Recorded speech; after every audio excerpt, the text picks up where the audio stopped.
एक पिता की भावनाएं, यह दिल को छू जाने वाली एक पिता की जज्बातों की कहानी है।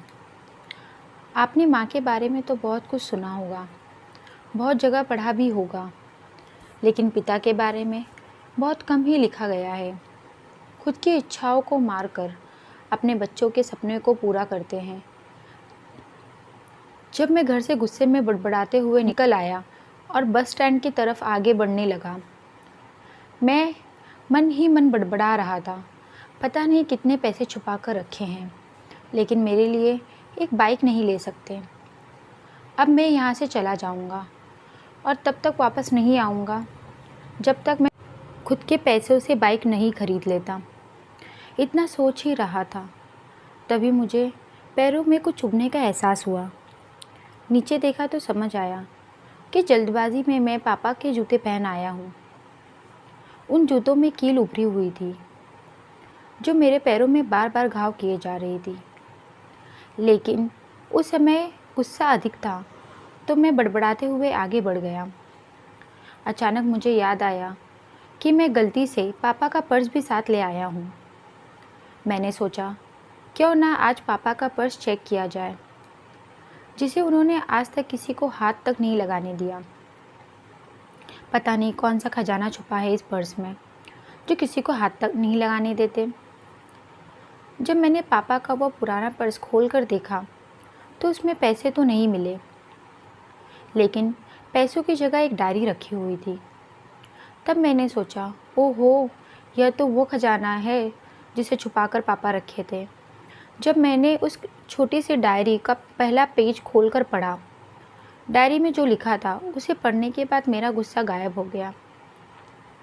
वहाँ पर उन पैसों का हिसाब लिखा था, जो अलग अलग कामों के लिए अलग अलग लोगों से उधार के तौर पर लिया गया था। उस लिस्ट में कंप्यूटर के नाम पर भी पैसे लिए गए थे। कुछ यूँ का लिखा था, 50,000 बेटे के कंप्यूटर के लिए। यह वही कंप्यूटर था जिसे मैं आज तक यूज़ कर रहा हूँ, लेकिन मुझे यह पता नहीं था उस कंप्यूटर को ख़रीदने के लिए पैसे कहाँ से आए थे। लेकिन आज पता चल रहा था। मुझे आज भी याद है जब मैंने पहली बार कैमरे के लिए ज़िद की थी, जो मेरे पापा ने मुझे 2 हफ्ते बाद मेरे बर्थडे पर लाकर दी थी, जिसे देखकर मैं बहुत खुश हुआ था। और मुझे खुश देखकर मुझसे कहीं ज़्यादा खुश मेरे पापा हुए थे। अब मेरे चेहरे से गुस्सा पूरी तरह से गायब हो चुका था। जब मैंने आगे का पन्ना पलटा, वहाँ पर कुछ विशेज़ लिखी हुई थी। पहली जो विश लिखी थी वह थी अच्छे जूते पहनना। यह बात मेरे को समझ नहीं आई। तभी मेरा पाँव अचानक सड़क पर बने पानी के गड्ढे में पड़ा और तभी मेरे पाँव में कुछ गीलापन लगने लगा। जब मैंने जूता उतार कर देखा तो उसका तला टूटा हुआ था। यह देखकर मुझे मेरी डायरी में लिखी बात याद आ गई। तभी मुझे माँ की कई बातें भी याद आ रही थी। माँ पापा से बोलती, अब तो जूते पुराने हो गए हैं, अब तो नए ले लीजिए। तो पापा अक्सर ये कहकर टाल दिया करते, जूते अभी चलेंगे, अभी तो कुछ दिन पहले लिए गए थे। मुझे आज समझ आ रहा था कि पापा पर्स को क्यों छुपा कर रखते थे। उस डायरी को पढ़ते हुए मैं बस स्टैंड पर रखी बेंच पर आकर बैठ गया। अब उस डायरी की आखिरी पन्ना बचा हुआ था। उस पन्ने को जब मैंने पलट कर देखा तो वह कल की डेट लिखी हुई थी। तारीख के नीचे लिखा हुआ था 50,000 रुपये बाइक के लिए। बस इतना पढ़ा और मेरा दिमाग सन्न रह गया। अब मेरे मन में पापा को लेकर कोई शिकायत नहीं थी, बस मेरी आंखों से आंसू चले आ रहे थे। मुझे आज तक नहीं पता तब मैं क्यों रोए जा रहा था। अब मैं जल्दी से घर की तरफ भागा, लेकिन जूतों की वो कील पाँव में अब तक घाव बनाने में कामयाब हो चुकी थी। मैंने जूतों को रास्ते में ही निकाल कर फेंका और भागते लड़खड़ाते हुए घर जा पहुंचा। लेकिन पापा घर पर नहीं थे।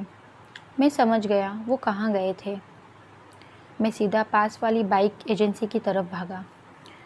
पता नहीं आज कहाँ से इतनी ताकत आ गई थी कि मैं इतना भागते हुए थक नहीं रहा था।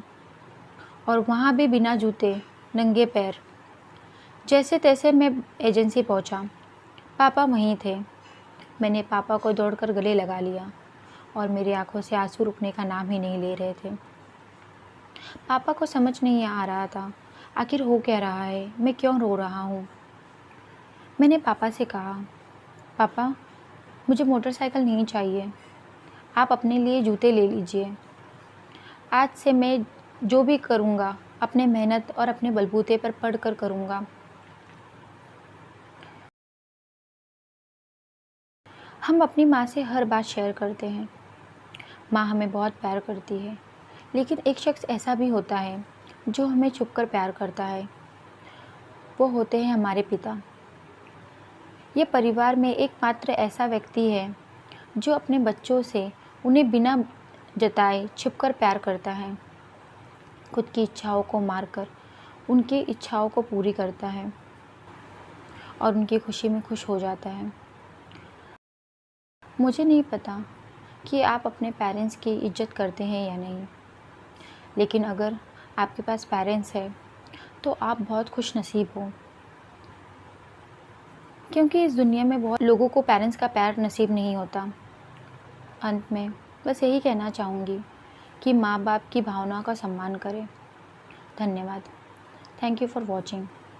अगर आपको हमारी कहानी अच्छी लगी हो तो हमारे चैनल को सब्सक्राइब करें, वीडियो को लाइक करें और ज़्यादा से ज़्यादा शेयर करें। Thank you so much.